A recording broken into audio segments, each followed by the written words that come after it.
Class, welcome back to another lecture. Today we have an absolute dime of a video. We are going to be talking about an absolutely imperative concept within civil engineering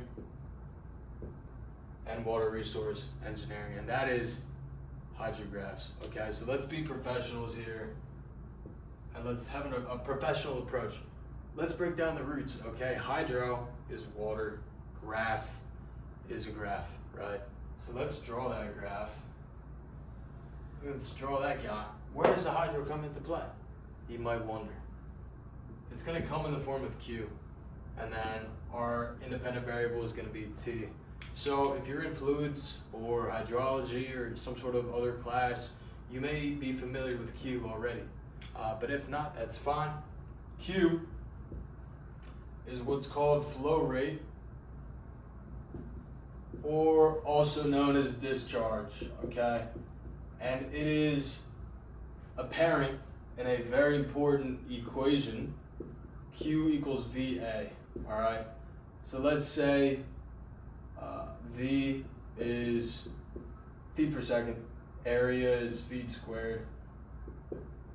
Then you're gonna get cubic feet per second, right? Also known as CFS. By the way, this is the most common convention of Q. You'll be seeing this a lot, especially if you're in college in America, this is what you'll be seeing.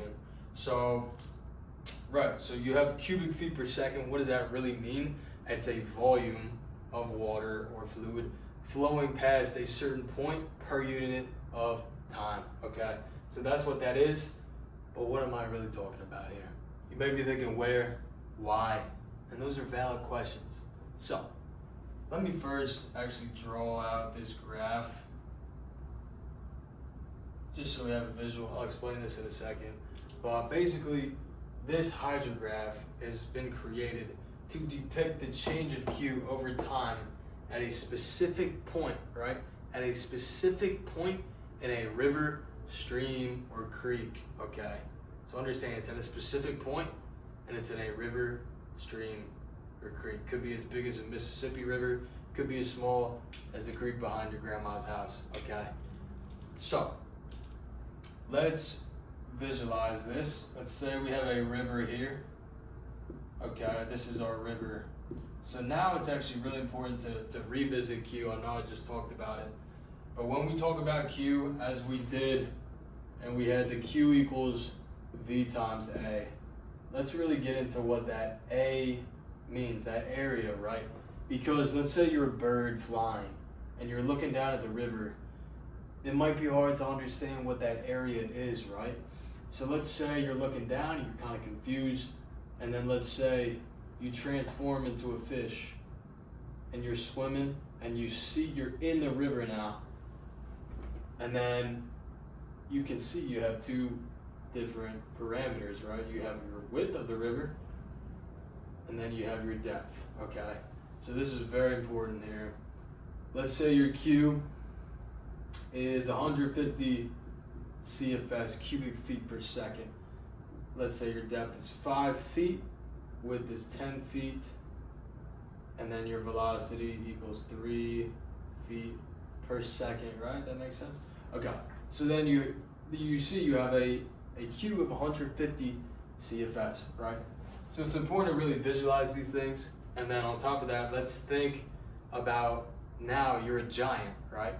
Now you're a giant and you have a big knife. You see in this river, you get the knife, you slice that river right down in a straight line, right? And you have 150 cubic feet per second. Think about it literally as 150 cubes of water flowing, deluging past this slice at any given second, right?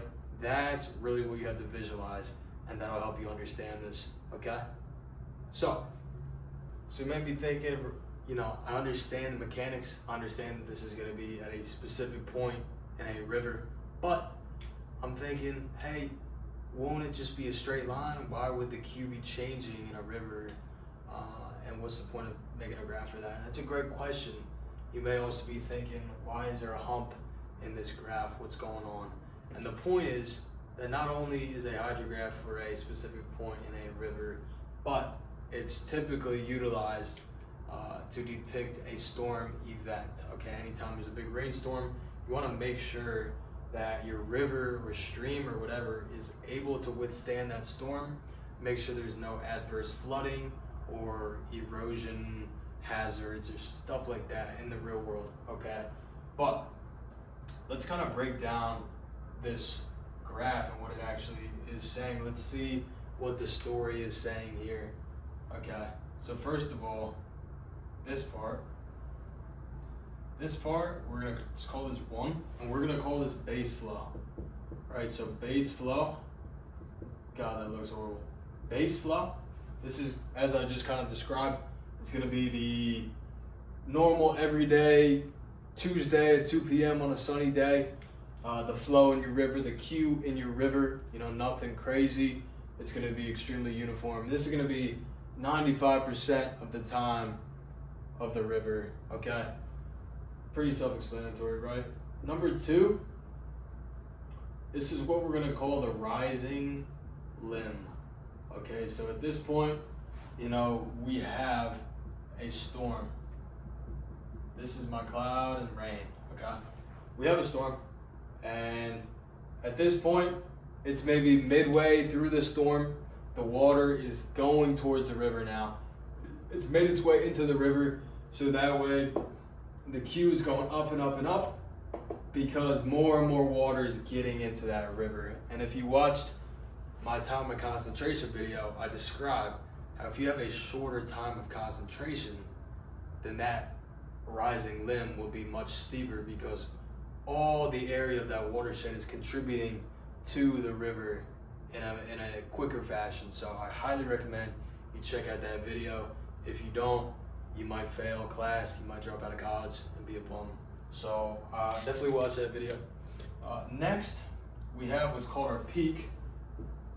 And I was kind of alluding to this just now, but this is when literally every part of your watershed is contributing water flow to your river, right? So rainstorm hits, it's maybe like at the end of that rainstorm, boom, water has been dropped at every point of the watershed and it's all hitting the river, okay? So your Q is gonna be way up, the river's gonna be gushing, perhaps the banks are wider now, right? So it's, that V is gonna be going up, also the A could be going up, right?